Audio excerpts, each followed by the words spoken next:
Salut les gourmands, aujourd'hui je vais vous présenter la véritable tarte au riz wallonne. Pour commencer, nous allons cuire le riz au bain-marie. Placez l'eau dans la marmite, mais elle ne doit pas toucher le récipient qui contient le lait, c'est juste la vapeur qui doit chauffer celui-ci. Videz le lait entier, puis placez le bateau de cannelle et le riz. Mélangez un peu, puis placez sur le feu de façon à ce que ça fasse un petit bouillon. Ici je suis au minimum de la plaque. Le secret de cette tarte, c'est la cuisson lente, donc nous allons cuire pour commencer pendant 1 heure. Je vous conseille de placer une minuterie et de venir mélanger toutes les 10 minutes.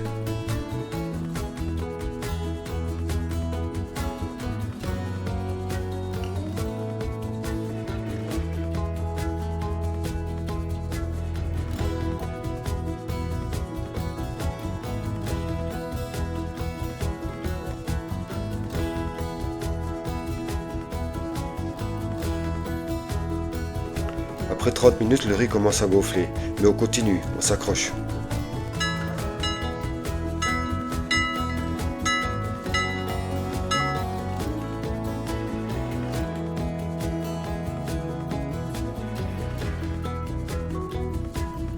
Regardez de temps à autre si l'eau ne s'évapore pas trop.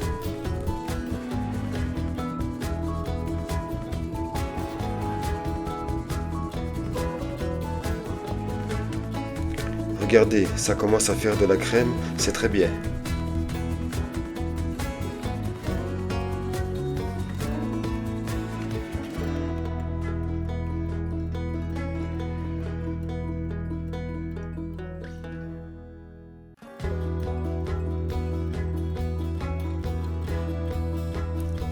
Voici l'heure écoulée.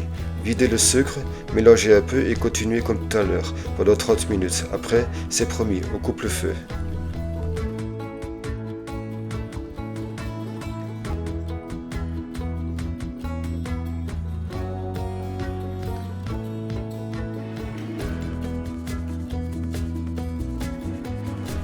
Une heure 30 plus tard, on peut crier victoire.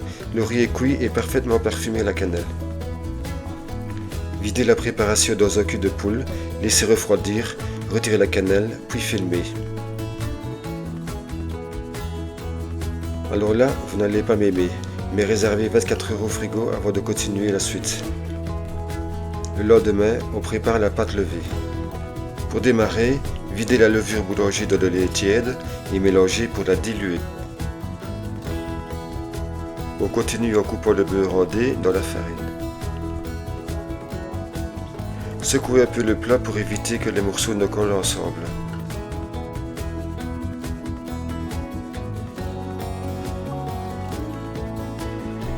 Ajoutez le sucre et commencez à pétrir la préparation. Lorsque le beurre est à peu près intégré à la farine, cassez l'œuf dedans. Malaxez jusqu'à ce que l'œuf soit bien intégré. Videz la levure dans le plat et continuez de pétrir.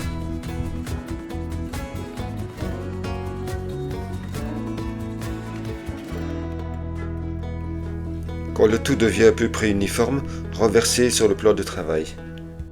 Récupérez à la maryse le fond du plat. Rassemblez la pâte et pétrissez celle-ci. Cela colle un peu sur les doigts, mais vous allez voir, à force, tout va s'homogénéiser d'une belle couleur jaune. Enfin, avec des beaux œufs, sinon ce sera un peu plus clair. Lorsque vous avez réussi à faire une boule, frisez encore un peu le tout. Placez votre boule dans le plat de préparation et couvrez celui-ci d'un drap.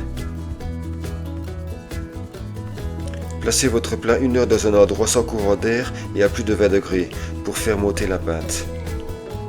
Par facilité, moi je fais chauffer le four 2 minutes sur 40 degrés, je le coupe et je place mon plat dedans. On continue avec le fond de tarte. Regardez comme elle a bien monté. Sortez votre pâte levée de son plat, farinez le plan de travail, puis roulez un peu celle-ci pour la dégazer. Étalez la pâte de façon à ce qu'elle soit minimum 5 cm plus grande que le moule. Encore un peu, c'est trop petit. Découpez l'excédent de pâte et portez celle-ci avec votre rouleau jusqu'au moule beurré. Relevez les bords avec les doigts pour faire épouser la pâte au rebord du moule. Passez un coup de rouleau sur le bord du moule pour couper l'excédent de pâte. Prenez votre plat de riz bien reposé et ajoutez l'œuf. On mélange avec les mains pour ne pas casser le riz comme à l'ancienne.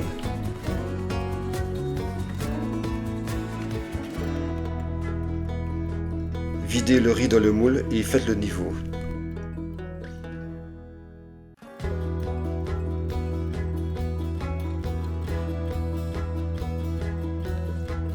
Après avoir passé les mains sous l'eau, badigeonnez du jaune d'œuf avec un pinceau. Commencez toujours de l'extérieur vers le centre pour ne pas ramener du riz sur la croûte.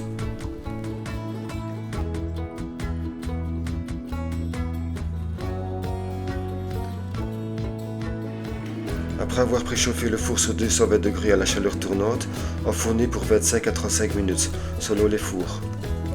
Vers les 25 minutes, contrôlez. S'il commence à y avoir des taches brunes, laissez encore un peu, mais pas trop, il ne faut pas qu'elle brûle. Par contre, si elle est toute jaune, n'hésitez pas, elle doit encore cuire plusieurs minutes, mais regardez tout de même toutes les 3 minutes. Laissez refroidir la tarte, puis démouler sur une grille de refroidissement. Voici une spécialité très gourmande de Wallonie, et plus particulièrement de la ville de Verviers. J'espère que cette petite recette vous a plu. N'oubliez pas de me donner un pouce, ou même mieux, de vous abonner pour recevoir les dernières nouvelles. Bye bye les gourmands!